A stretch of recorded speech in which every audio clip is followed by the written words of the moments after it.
So we're live.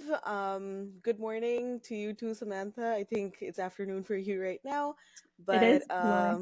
Good afternoon. yeah. All right. So let's start off with a quick introduction. I've seen you around on LinkedIn a lot, but let's hear it straight from you. What are you? What do you do? How long have you been in the content marketing space, SEO, all of that? Yeah, well, first of all, thanks for having me here, Afnan. Good to be on this. It was quite exciting to be invited on something like this. I do enjoy having these kind of chats with fellows in the space. About me, well, I'm doing several different things at the moment. I've actually been in content marketing since many years now. I think my first proper content marketing in-house role started in 2016. But Mm-hmm. before that, I've been blogging since probably 2012, I think was when I started my first WordPress site. So yeah, over 10, 12 years now. So that makes me feel a little old. But it's been an interesting journey. And these days I'm doing several different projects. My primary one at the moment is called Content Foundations, and that's a B2B SaaS service to help Mm-hmm. relatively early stage companies that haven't built out their blog yet to really start getting those revenue generating foundations in place. I see a lot of these blogs with product news and company updates, and it's such a wasted opportunity when people just think that's what it's for. So what I offer is content to help them start making money sooner. So that's my Mm-hmm. primary project, and then other than that, I also have my LinkedIn profile updates and my personal blog where I publish content to help individual experts get better at SEO and blogging, and to really learn how to kind of take advantage of organic traffic to get their expertise out there in the world. And then the third project is Digital Émigré, which I believe Mm-hmm. you have a question on coming up next. So maybe I we can do. segue into that one. All right. Yes. So I have been following you on LinkedIn for a while, but it's funny that we never really got a chance to speak about Digital Émigré or what it was all about and what inspired you to like even create that whole blog that blew up like all over LinkedIn as well. So any backstory about that? Like the name itself is so interesting. Yeah, there's definitely a backstory to that one. First of all, the name. So people ask me, like, I remember when I first launched it, like an old colleague of mine got in Mm-hmm. touch with a voice note, and he's half French, and he was like, "Why are you using this French word? I don't think it's a good choice." Blah, blah, blah.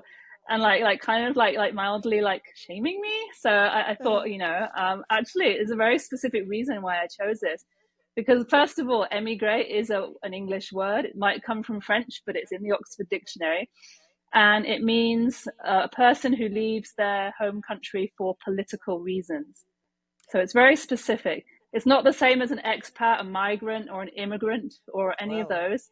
It has Okay. its own like political angle there, and that leads us in the backstory. So as I am unfortunately a British passport holder through no choice of my own, when Brexit happened, my EU rights were taken away from me and many Mm-hmm. others, of course. But having studied and spent a lot of time in Europe, during my life, I was really very um, distressed at this, and I decided to relocate myself to Portugal to Oh start wow. Okay. to take up residency, yeah, and to start the process of getting those rights back, eventually by naturalizing as a Portuguese citizen. And as we speak right now, I've got 1 year left until I can submit that application. Woohoo. And so, yeah, I know it's quite exciting. I still have to pass my Portuguese language exam, so Uh-huh. that's going to happen this year sometime. I'm freaking out a bit about that. Um, but so really, the story with that was it was born from that personal experience. I Mm-hmm. decided that I could see at that point in 2020 when I launched it that not only British people but people from the US and all over the world really were looking to make a better life for them in a stable place like Europe. And I say Europe Mm-hmm. like it's a country. I know it's multiple countries, but with EU Yeah. citizenship, you have the right to live, work, study, and retire freely in any of these countries. And it's an incredible thing, and a lot of people can benefit from that. So, Digital Emigrate was a way to bring together all these resources and information that Mm-hmm. I'd learned myself through my own experiences and also researched while I was looking for the best citizenship path. Wow. and put that all in a blog and then serve it up to other people who might need help making a similar life move. So really that was how it was born. It started mainly targeting the Brits, but then it soon Hmm. expanded, and I think now the US is the biggest audience. Lots of Wow. people want to escape to the US, it seems. More and more this Yeah. year, perhaps. Yeah, we were actually Yeah, having a very similar conversation about like how US taxation is citizenship based, and like I think that's the main reason yeah. for most of the expats that just want to get rid of Well, like their citizenship altogether. Yep. I know, right? Because you can't renounce it until you have an alternative one. Oh yeah. And it is unique. I think it's the only country in the world except for Eritrea Yeah. which has Yeah. this citizenship based Yeah. taxation thing. So I can see why people don't like that. But also, I guess like politics plays a role as well, like it did for me. Hmm. Like just because you're born somewhere, it doesn't mean that you have to accept political decisions that kind of Of are course. bad for your life, right? Yeah. So Yeah. emigrating as an émigré is kind of a good way to deal with that. So Wow. yeah, that's its backstory. I like its backstory. I think It's it's a like really an interesting example of me story. turning something positive into from something really negative. Yeah. No, for sure.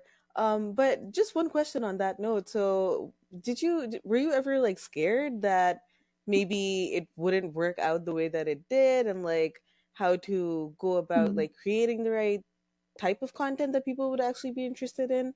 Or do you think like your personal experiences just paved the way so much that you knew in your head that like Mm. other people would have very similar questions to yourself? Yeah, that is a good question. I think a lot of the kind of security in knowing that other people had this problem came from Facebook groups, for example, that I was in. Oh, okay. Like Brits in Europe or like I don't know the expats in Portugal. Mm-hmm. Like I had a sense at that time. You can sometimes you can pick up on the status quo, that the zeitgeist maybe they call it, and that people are angry and people are aggrieved and people are looking for a solution. So I think that Right. was one factor, but also at this point with Digital Émigré, that was really the point where I sort of knuckle down on learning SEO properly. Like when I was a Mm-hmm. content manager back in London in 2016, I wasn't really like in the SEO world. I was just about writing nice journalistic content because I've been a Yeah. journalist before. And it was like, yeah, this is great and all, but it was lacking that essential ingredient to make it Mm-hmm. rank. So with Digital Emigrate, it was also like a learning SEO process as well as creating all that content. And as I learned, like with keyword research, of course, we start to know what people are searching for and what they're looking for. Mm-hmm. So that I Mm-hmm. think combined with just looking around at how things were helped me to know that it was the right direction. And like it wasn't all perfect at first. Like I took some wrong turns and there's some Yeah. content there that maybe didn't work out and it's not as structured and neat as I would if I did it now, as it would Mm-hmm. be if I launched it again now. But I think Mm-hmm. on the whole, I'm happy with it, and I'm glad I did it. It's been a good project, and it continues to be a good project. Mm-hmm. No, I've seen like so many people talking about it all over LinkedIn as well, and like even I think you posted about it recently about Mm-hmm. how like you're around 100K monthly visitors. Is that correct? It did, yeah. It got a little hit by the Google updates, actually. So it's I not mean, it's not at 100K at the moment, but uh-huh. at its peak, it did get to 100K, and that's actually interesting because it made me think more deeply about monetization strategies, right? Mm-hmm. So when I first started this site, my goal was to get things to rank, right? Because I was new Right. to SEO at this point, Mm-hmm. 4 years ago now. Mm-hmm. And it was very exciting when things started to rank and I'm bringing traffic that way. But I think that what I overlooked at the beginning was a clear monetization strategy.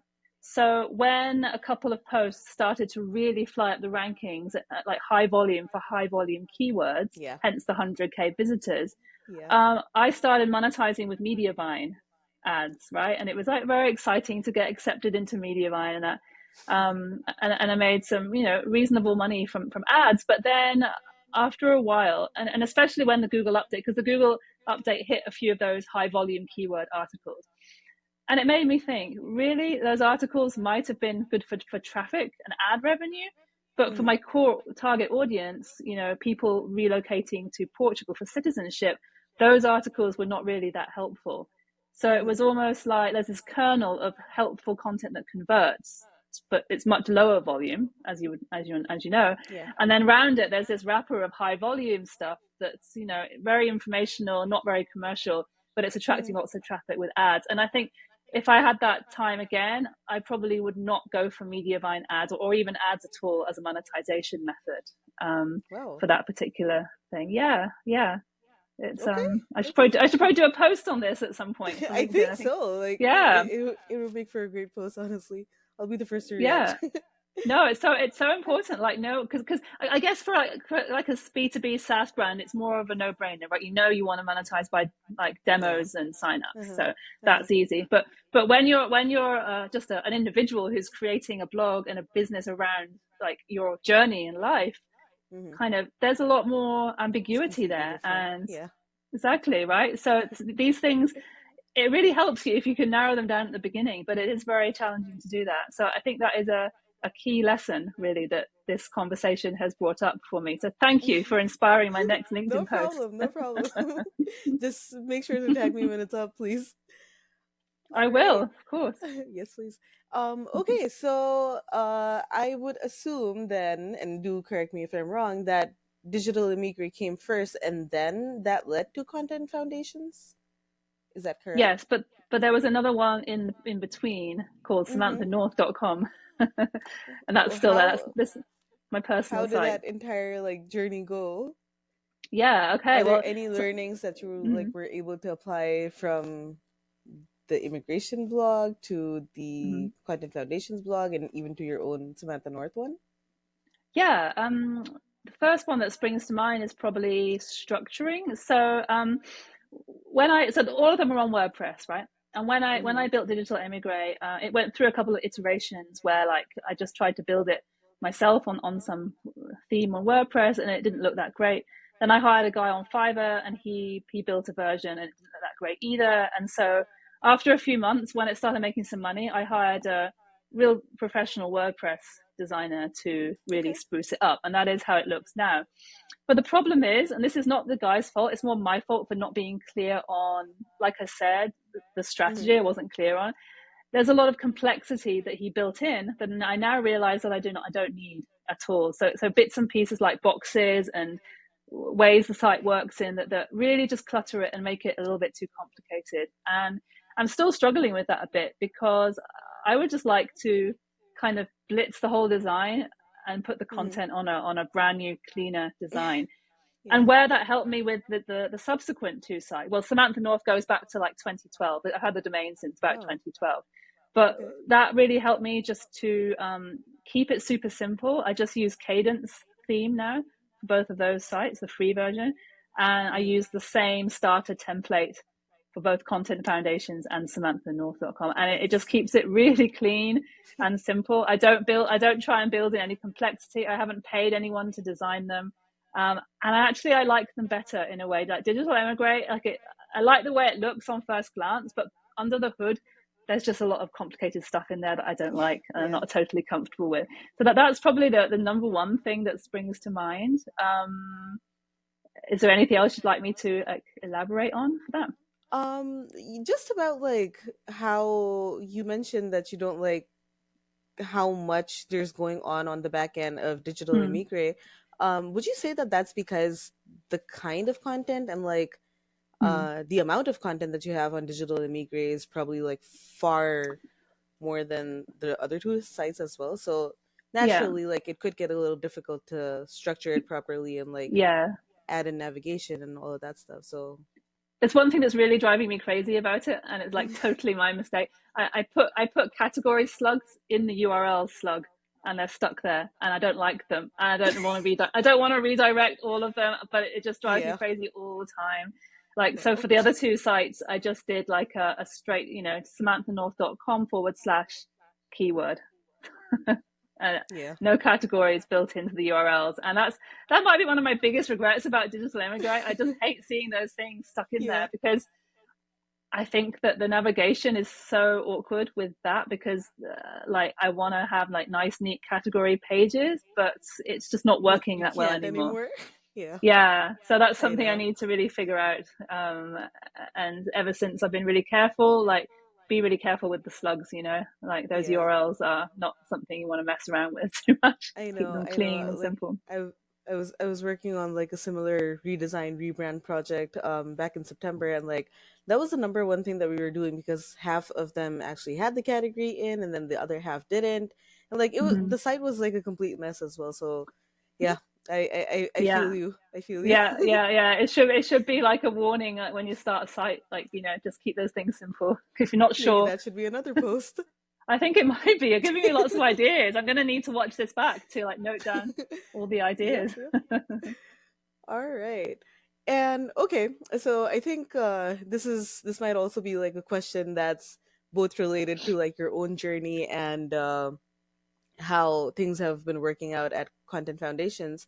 But would you say that you have like a recent really nice case study or a very nice success story that you're very proud of on how content strategy was actually like the main driver for revenue and for like an increase in signups for a completely new SaaS company?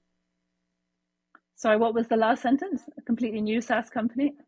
Yeah, so for Content Mm. Foundations, like you mentioned, you work primarily with SaaS companies, right? Hmm.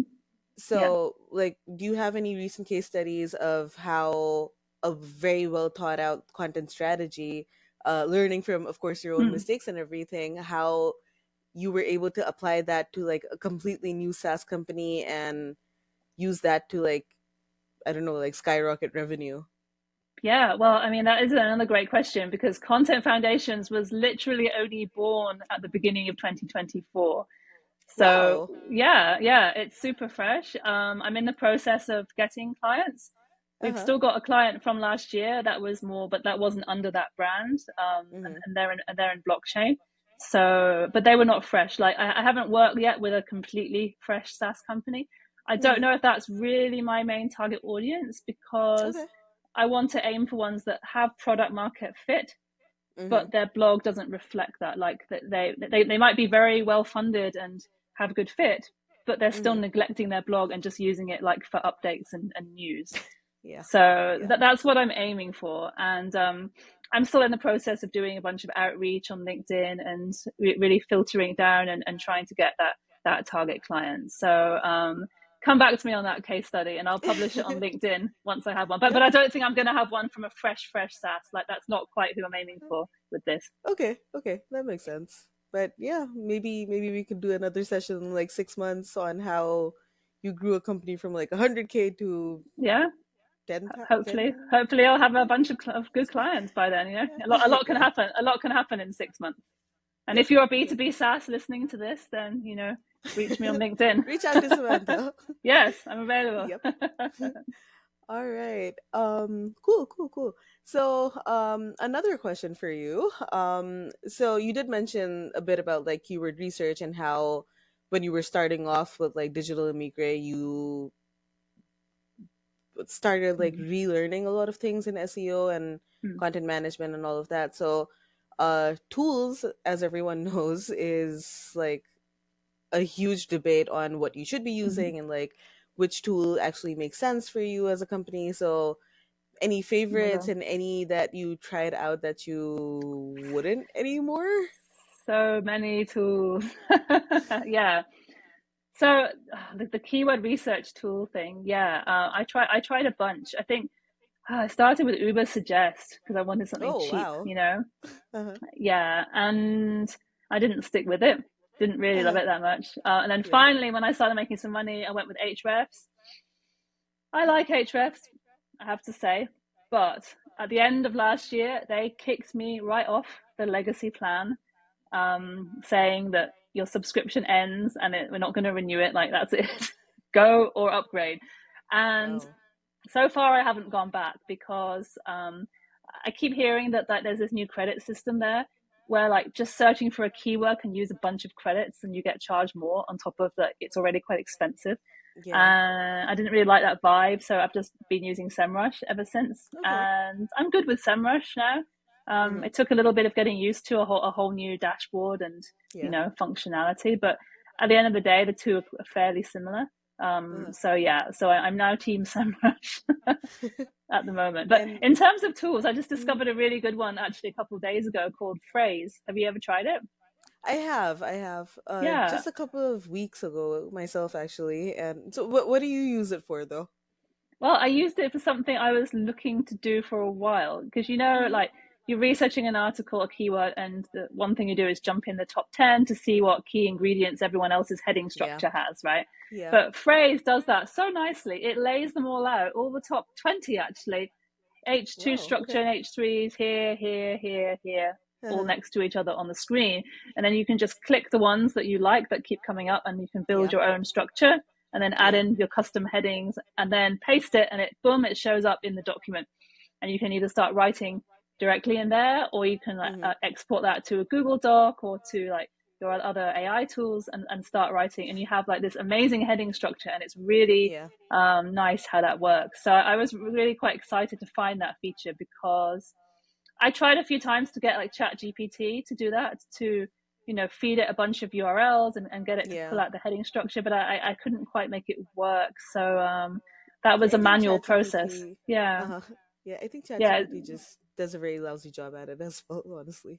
I have opinions on Chat GPT actually. I don't know Let's if you hear wanna, them. do you wanna hear them? So everyone's using it, right? Like it had Mhm. really good PR, and there was a lot of hype around that particular tool. So I think that when people think of AI content, like that and Chat GPT are kind of synonymous with each Mhm. other. But Mhm. I think the risk there is that Chat GPT has this very specific default tone of voice Yeah. that when lazy people just type in, like, write me an article about dog training, boom, Yeah. they get like this very generic sounding thing. But a lot of people will just publish that on their Mhm. sites. So we're seeing this like flood of this quite fluffy, kind of junky Chat GPT voice content coming out. Mhm. And I think that that is giving AI writing a bad name.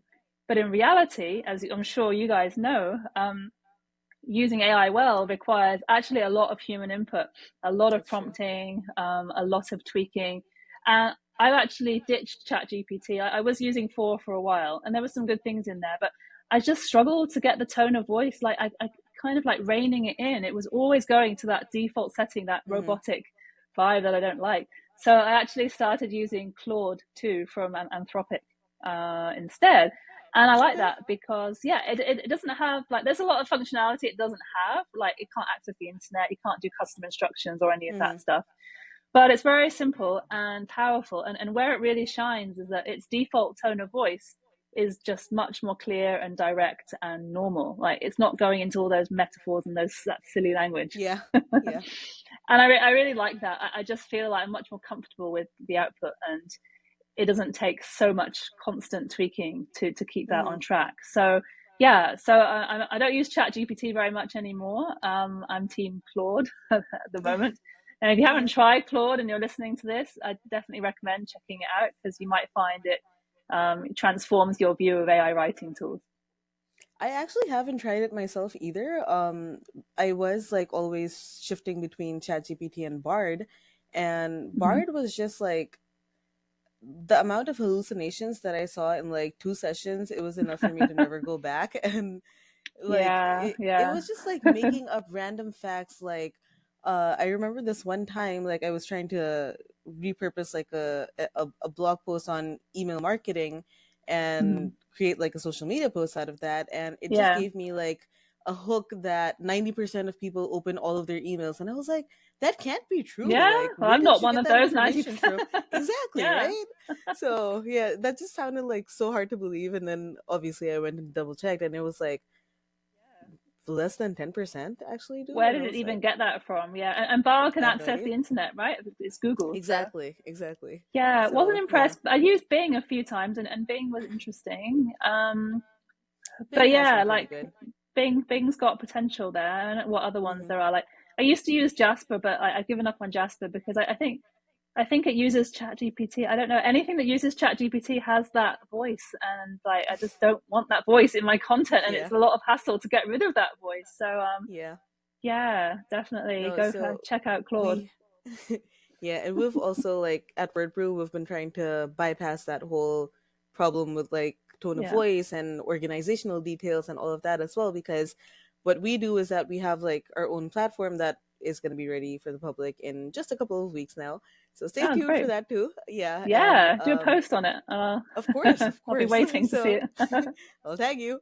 Do it. So over there, like the thing is the same, that everyone just seems to have a problem with how the Yeah. tone of voice from AI content just doesn't match what they want to, like the kind of emotions that they want to exude and all of that. So Mm-hmm. we're working on that, and then we also have like a huge team of subject matter experts that will essentially rewrite and fact check and basically like Mm-hmm. fix your content up for you so that you're not just writing stuff Yeah. like 90% of people open their emails. Yeah, yeah, So yeah. So yeah, important. it's yep. It needs to cite its sources. Yeah. I also Mhm. quite like using, there are some tools like Consensus AI. Have you seen that one? I haven't actually. What does that do? It's designed for like more as an academic research assistant. Okay. So actually, like it tells you when there's consensus on like some academic research question, but you can use that for Wow. content writing as well, right? Like if it's Wow. something statistics on something, and it Uh-huh. pulls in like all access to all this academic literature in databases, and it will tell you like what the consensus is, or if there's like differing arguments on this particular topic. And I found it Mm-hmm. quite powerful. So yeah, and it cites things properly, like proper academic citations and references. So yeah, Nice. another one to maybe check out for that kind of thing. Definitely gonna check that one Yeah, out as well. it's a good one. All right. Thank you so much for the for all the suggestions, honestly. Full of them. Um all right.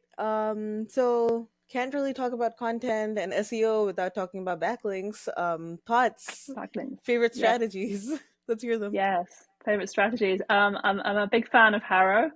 So I Mm-hmm. worked as a journalist for a couple of years, and so it was quite natural to me to like know how to pitch and know what they're looking Right. for. So I had Mm-hmm. some quite decent results with Harrow, but then on the downside, it does become exhausting having to deal with all of those pitch, queries that come in all the time in the email, right? Like Yeah. 3 times a day. Yeah. So I sort of lost momentum with Harrow a bit. But I do think it's really good. Like, and if you don't have budget for backlinks and all of that, then I think Harrow's probably the best one to go for. Mm-hmm. Another thing I like and haven't really done much of yet is digital PR. Mm-hmm. Like, I think it's so powerful to, and also AI can help a lot with this. So I was actually going back and forth with Claude a couple of weeks ago, asking it to help me come up with digital PR campaign ideas for Digital Okay. Émigré. And it came up with like a bunch of ideas and some suggestions for where I can get the data from and all of that. So Nice.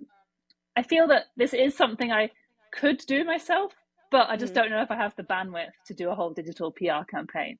I think it's something I probably have to outsource because yeah, Yeah. it's a lot of work, and I gotta stop trying to do everything. Yeah. Other strategy. I'm not a huge fan of guest posts, so let me explain why. Mm-hmm. I do sometimes do guest posts myself for other sites, and that's fine because I don't dislike doing them, but I don't like so much having them on my sites. I've had a Mm-hmm. couple of them, and I Mm-hmm. find now that people's effort levels for guest posting are so low in many cases. They Yeah. just want the link. Yeah. And like this one I had recently, I had to reject it because in the end it was such bad quality writing. I cannot allow this on my site. Sorry, like Yeah. it's purely just written for the link. So I think that if people want to mark themselves out above the rest with guest posting, it's important to be beneficial to the publication. Like maybe look at what they're ranking for and their Mm-hmm. competitors and see if there's a keyword opportunity your guest post could fill for Mm-hmm. them that would, Mm-hmm. and write it so it actually has a chance of ranking, because this is much more genuine and useful than just like some trashy thing for Yeah. a backlink. So right now I don't really accept guest posts on any of my sites unless it's a very very unusual situation, which would probably be somebody I knew well, and was highly relevant and I knew they were good, something like that. But yeah, I get a ton Hmm. of requests, as I'm sure we all Of do. course. All over LinkedIn, all I think over I my got like email. 15 or more today, like across all my Wow. emails. Like one emails like they have all my email addresses. I don't even know, like Yeah. some of those emails are not even really public, but they still get Yeah. them. And Yeah. LinkedIn, of course. Yeah, yeah. Other than that, there's the whole link bait post thing. I haven't done a ton of link bait posting yet, but like, yeah, blogging statistics or Hmm. emigration statistics or whatever. I think that method could work really well. Yeah. So Yeah. still lots of I mileage. actually, yeah, no, I actually have tried that. I'd say 2 years ago at this point, and those posts are like some of the best performing that I've ever Hmm. seen, like myself work Yeah. on. So, Yeah. and especially like with the area that Digital Émigré basically is in, I think like Yeah. people would love the statistics on immigration and how many people moved after Yeah. Brexit and all of that. So, yeah, I great need to do it. opportunity. I definitely need to do it. And you know why statistics posts do so well from my I perspective as an ex-journalist? Because journalists Let's hear are lazy. it. They have to write a ton of articles and they will just Google statistics for blah blah and take whatever comes up in number one. Yeah, I that know it because I've been there. that actually makes so much sense. Yeah. All right. Okay, and what about like situations like these, like podcasting or appearing on other Yeah. people's podcasts and that kind of stuff? Like, how do you feel about Mm-hmm. that in general? For even for link building purposes, like, is that a thing that Mm-hmm. you do often, or would you be interested in doing it more often? Yes. Okay. So yes I would, and I don't do it as often as I would like, but I have had Mm-hmm. some really good podcast experiences over the Mm-hmm. last 4 or 5 years. Mm-hmm. For a while, I was working in like counter disinformation, like kind of a trust and safety type role, and I got Mm-hmm. quite a lot of podcast appearances from that. And it was always a really interesting opportunity. It's enjoyable, right? I like it, Mm-hmm. Yeah. and there's also lots of repurposing mileage in it as well, and of course you get the backlink, but the backlink is quite a minor part of it because there's Yeah. so much more potential for repurposing, but also that the reach that the podcast can have, Mm-hmm. and Mm-hmm. it's just a nice thing to have. So haven't done as many as I would like, want to do more this year if possible. So again, hit me up, people, if you want me to be on your podcast. I will be very interested. Yep. And even if anyone wants to join WordPress podcast, we're open to guests right now. So There we go, yeah. double plug. Yep. Yep, yep. All right. And just some more questions that are popping up in my mind, like related to content foundations. I know, I'm sorry that it's very new at this point, but It's a like baby.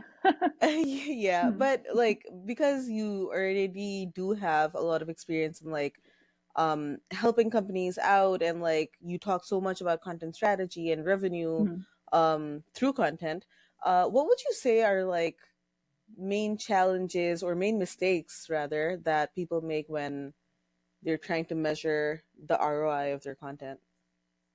Yeah, well, in I've seen a lot of scenarios where people just don't set up any measuring strategy at all, and Mm-hmm. I've been guilty of this in the past. In an in-house role, Same. um, Google Analytics feels overwhelming, especially now they've got GA4, which I is really swear. another Yeah. matter. So I think like a lot of that was not knowing exactly how, like the steps to set up that attribution. Mm-hmm. But it's something I've been focusing on more recently, and I'm learning how to implement that. Mm-hmm. And I do have methods now to tie each blog post to an action and a goal Okay. in GA4. It still sometimes goes wrong, but I'm working on that with Digital Émigré, Mm-hmm. because a lot of that is monetized through sending leads to partners. So it's quite easy to like track kind of the thank you page or the sign up page that they go to Mm-hmm. from clicking the button in the blog post.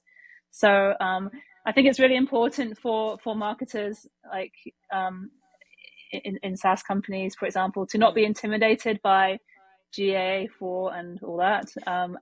and learn some, really like go on YouTube and find a video or something about how to attribute, set up goals in GA4, and figure out how to get each blog post, like measure its ROI, because it's a really straightforward way to do it once you know how. And Mm-hmm. there's something quite soothing about being able to nail down each one, like Yeah. to actual goals. It's Yeah. really nice to have that certainty and that data. I spent so many years without having that, so yeah, it's definitely a revelation. Yeah.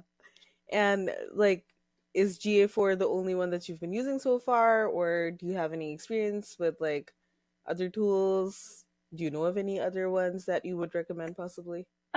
I've just been doing it in Google really. In terms of goals, yeah, Tag Manager and Google Analytics Mm-hmm. working Mm-hmm. together. You can set traffic goals and track keywords in Ahrefs or SEMrush, but as Yeah. we know, it's just not quite as useful to track traffic. It's good. I mean, I'm not Yeah. against tracking traffic, and even like at the very early stages of a website or a single piece of content. Mm-hmm. You can even track the impressions just to see if it's on the right track. Like I published, like Content Foundation has got no organic presence right now. I launched it, like I Mm-hmm. said, 4 weeks ago, Right. but it's picking up keyword impressions already, and they're the right keywords. So the five, I think, blog posts I've published, it's Mm-hmm. picking up exactly the right keywords for them. So to me, although it's got a long way to go before traffic will Mm-hmm. come in organically, it's still a really good sign that it's on track and it's picking Yeah. up the right things. So Yeah. even those very early green shoot kind of stages, if you know what to look for, you can track useful things as well as conversions. Yeah, personally though, like I feel a lot of people have started getting overwhelmed because of all of the information that's out on LinkedIn so publicly now, especially related to impressions. Like it's just talked down so much, and like people Mm-hmm. just look down upon it. Mm-hmm. But if you have a new site, then that is literally like the only thing that you'll have for the first couple Yeah, of weeks or the first couple of right. months. And like if you stop tracking your impressions and only want leads like right from the beginning, then you're just gonna give up on your project altogether because you're not gonna Yeah, see those kinds of that's results. that's the risk. I do think though that there's something that can help with that, and that is something like LinkedIn. Mm-hmm. So I'm finding that I can drive people to my sites from my LinkedIn profile. Mm-hmm. So like for SamanthaNorth.com. So I noticed that in 2023, which was when my LinkedIn profile really started to grow, um, people were searching for me by name. So the branded Right. searches to that site were really going up. And I noticed that the content started to perform better. So my theory is that branded searches do contribute to something positive For in sure. whatever algorithms Google is using, right? Because people are looking for you, and that's a good sign. So I think there's a lot of room for founders and CEOs, marketing managers at companies to leverage a LinkedIn presence as well to complement their organic traffic strategy, and even sort of stand in for it in the very early stages while they're still waiting for the organic traffic to hit. So Mm-hmm. that's one strategy. And of course, like, you can always use paid ads to drive traffic to things in the early stages. That's not something I've really done a whole lot of myself. But it's something I'm looking into doing Yeah.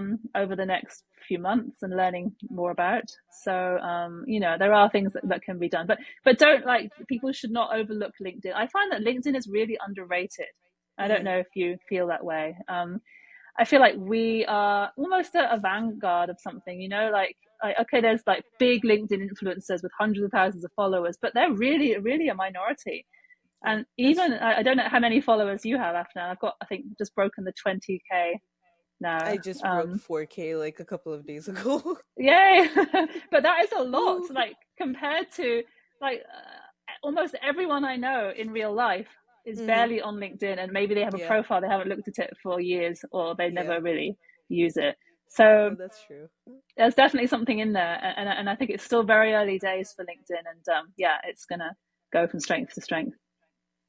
Well, let's hope so. And I just hope that I can find the motivation to get back on LinkedIn because Do I've it. almost like stopped posting No, altogether. don't But yeah, don't give up. Yeah. yep. I think this has Back. been like very very motivating for both of us to Yeah, start posting a lot more on LinkedIn. A very definitely. weird I've got way I've got my actually, but next two or three posts already, like buzzing I think this could be mine. in my Who mind. knows?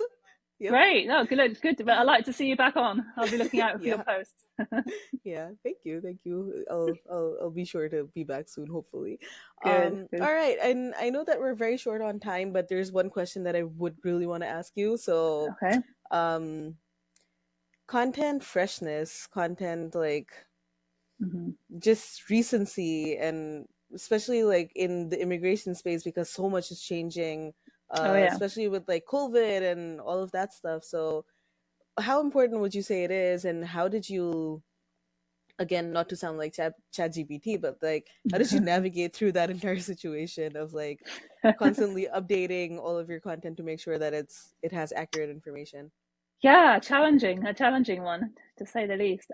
Particularly in Portugal, there've been a lot of changes in the last year Mm-hmm. to like various immigration schemes, tax status schemes, all of that, and a lot of it is very much like an unfolding situation because it's Right. waiting for government decisions, and then that has to go to like another level of government, and then the president might veto it, and then it goes again. So it's in that situation, what I've been doing is like putting kind of a alert box at the top of the article Mm-hmm. with like a little update on the current situation and the date, rather than updating the whole content because it was changing so fast it didn't really Yeah. make sense.